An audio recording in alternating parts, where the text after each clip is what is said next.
Précieux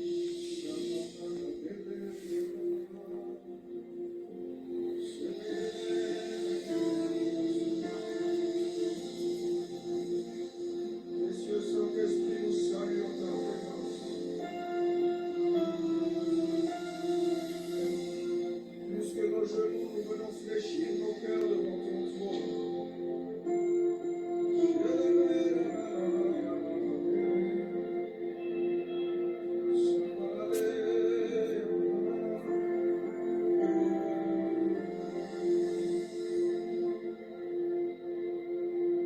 Je me souviens de tout en ma vie où tu m'as pris jusqu'ici. C'est par une mélodie que je dis. Est-ce qu'on peut le dire ensemble? Shalom, shalom, shalom. Ah, ma très chère et belle famille Rehoboth de par le monde. Ici votre sœur, pasteur Faith Marifatou Songo. Et ce matin, c'est un privilège et honneur pour moi de me tenir encore une fois dans cette plateforme qu'est le pain quotidien. Amen. Et de nous délivrer ce matin le bon pain quotidien. Amen. Nous sommes donc au mois de mai. Dans le calendrier gréco-romain, ce mois correspond au mois du travail, un mois qui est dédié au travail, le mois de la productivité.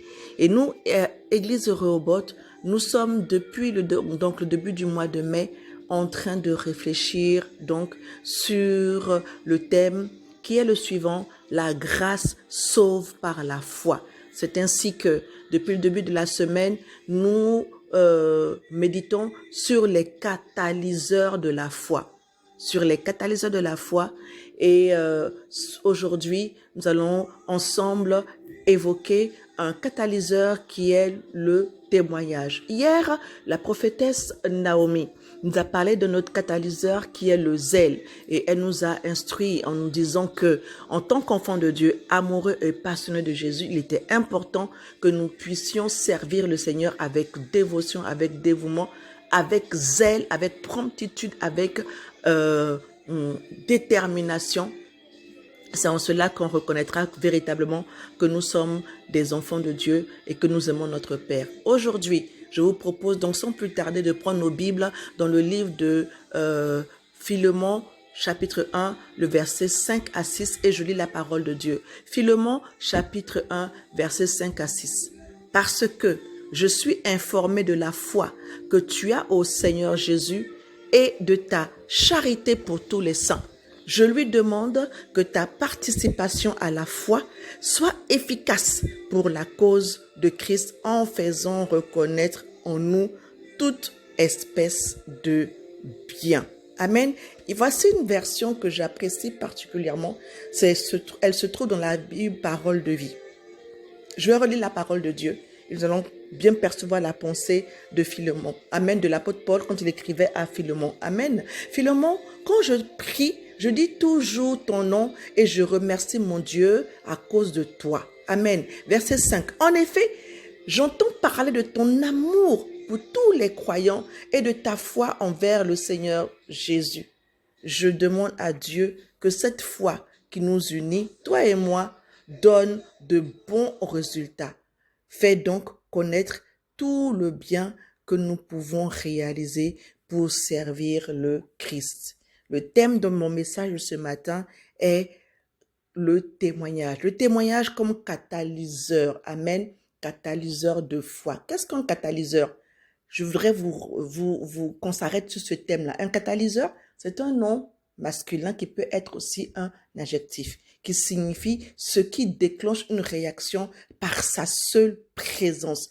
Autrement dit, le catalyseur, son rôle vise à convertir, donc il convertit des gaz toxiques et les polluants contenus dans les gaz d'échappement d'un moteur à combustion interne en polluant moins nocifs. Autrement, en termes figurés, dans le sens figuré, amen, le catalyseur est une personne ou un fait ou un événement qui est à l'origine d'une réaction collective. ici, aujourd'hui, nous parlons du témoignage comme catalyseur de la foi. C'est un point très important. Amen. Oui, le témoignage, être témoin de quelque chose, c'est quelque chose, c'est quelqu'un qui a vécu un événement et qui peut en parler parce que il a été l'objet, il a été le centre et il a été l'observateur de cet événement. Un vrai témoignage est un catalyseur de foi. Pourquoi? Parce que il ne fait pas que raconter Dieu, il va aussi déclencher la foi chez les autres. Le témoignage que tu racontes, le témoignage de ta vie que tu racontes, c'est que ta vie, elle crie quand tu ne parles pas. Ta vie, ton témoignage va crier, même quand tu ne parles pas. C'est pourquoi l'apôtre Paul va dire à Philémon et de Philémon, j'entends parler de ta foi. Cela veut dire quoi? Cela veut dire que la foi de Philémon était visible, était une foi audible et surtout, elle était une foi impactante. Elle était une foi impactante. Amen. Ça veut dire que nous, en tant qu'enfants de Dieu, nous devons avoir, premièrement, quand on parle de notre foi, il s'agit d'une foi qui se voit. Amen. On entend parler de ta foi. Amen. Ta foi doit produire quelque chose de visible dans ton attitude, dans ta manière de réagir, mais aussi dans ta constante à faire l'œuvre de Dieu, dans ta constante dans tes principes, dans ta constante dans tes valeurs, dans ta constante dans ton style de vie. Amen. Une foi invisible, c'est une foi qui est inactive. Je le répète, hein, une foi invisible, hein, c'est une foi qui est inactive. Pourquoi? Parce que justement, comme le monde dans lequel nous sommes est de plus en plus, les gens n'aiment pas lire. Il y a une paresse intellectuelle. Il y a une paresse qui fait que les gens n'aiment plus lire. On n'aime plus lire. À plus forte raison, on ne lit plus la Bible. On ne lit plus la Bible. Amen. Donc, si le monde ne lit pas la Bible, il faut qu'il lise ta vie. Il faut que ta vie puisse être le reflet de cette Bible dont on parle, dont tu parles. Il faut que ta vie soit l'ambassadrice de ta Bible. Amen. Amen. Deuxièmement, la foi comme le témoignage comme catalyseur, amen, c'est une foi qui aime. Amen. Le témoignage comme catalyseur, c'est une foi qui aime. Et quand je reprends le verset de l'apôtre, la lettre de l'apôtre Paul à Philémon, il dit, car j'entends parler de la foi que tu as dans le Seigneur Jésus et de ton amour pour tous les saints. C'est pourquoi je dis que le témoignage de la foi comme catalyseur, c'est une foi qui aime. On entend parler de ta foi. Amen. Et on entend également parler de ton amour pour tous les saints. Amen. Le témoignage ne se limite pas simplement aux miracles qu'on peut faire, aux guérisons qu'on peut faire. Il se manifeste dans l'amour concret. Cela veut dire quoi? L'amour pour pardonner, servir et soutenir son frère en difficulté. Ton niveau d'amour, mon frère, va révéler le niveau de ta foi. Parce que beaucoup parlent de Dieu, mais peu sommes-nous à ressembler à Dieu. Enfin, mon point 3, amen, c'est que le témoignage de ta foi active la grâce. Amen. Oui, elle active la grâce. Parce que le témoignage de la foi n'est pas une foi passive. Amen. Le témoignage de ta foi n'est pas une foi passive. Elle devient efficace quand ce témoignage-là est partagé. Parce que ton témoignage libère, parce que ton témoignage encourage, parce que ton témoignage ouvre des portes. En ce moment, j'ai un ami d'enfance que je connais depuis que nous sommes au primaire. Il est atteint d'un cancer du pancréas, un cancer du pancréas. On vient de le lui diagnostiquer et il est en train de faire toutes ces démarches avant de commencer sa chimiothérapie. J'ai eu le cancer, comme j'ai pu avoir, j'ai eu à le dire ici sur cette plateforme à 2 reprises et par la grâce de Dieu, le Seigneur m'a sauvé, m'a guéri. Et aujourd'hui, je comprends pourquoi il m'a fait cette grâce. C'est de pouvoir soutenir des personnes comme cette amie-là. Lui, c'est le cancer du pancréas et j'ai une autre amie très chère qui, elle, est en chimiothérapie par rapport à un cancer du sein. Je prends le temps tous les mardis d'aller la voir à l'hôpital parce que en plus c'est le même hôpital où j'ai été suivie, donc je connais très bien le système. Et quand je vais la voir, on parle de tout. Et moi, elle a des questions à me poser et je peux lui répondre facilement parce que je suis passée par là et je comprends la douleur. Et elle me dit toujours, ah, Faith, maintenant je comprends quand parfois je te demandais, je t'appelais que tu me disais, je n'ai pas la force de parler. Je trouvais que je ne comprenais pas. Aujourd'hui, je comprends.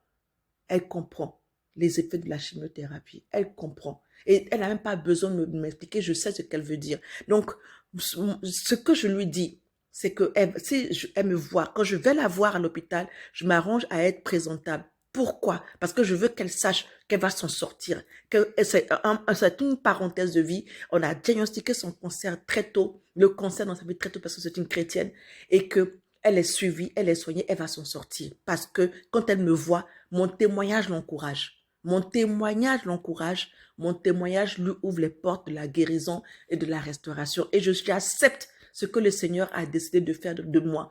Son témoignage de guérison. Amen. Je dis que la grâce que tu reçois en silence perd sa puissance. Par contre, la grâce que tu partages devient une arme puissante, une arme pour évangéliser, une arme pour gagner des âmes à Jésus, une arme pour consoler, une arme pour restaurer, une arme pour édifier. Ce que Dieu a fait pour toi, il faut le partager. Ce que Dieu a fait pour toi, ce n'est pas seulement pour toi. Ce que Dieu a fait pour toi, il faut le partager. Bien-aimé, mon bien-aimé, frères et sœurs, nous ne sommes pas appelés à être spectateurs. Nous sommes appelés à être un témoignage vivant de la grâce. Il faut que notre vie soit une preuve que Dieu agit encore. Amen. Que Dieu agit encore. Oui, notre vie doit être la preuve que notre Seigneur agit encore, que Dieu est puissant et que Dieu agit encore. La dernière fois, j'étais en train de discuter avec un ami.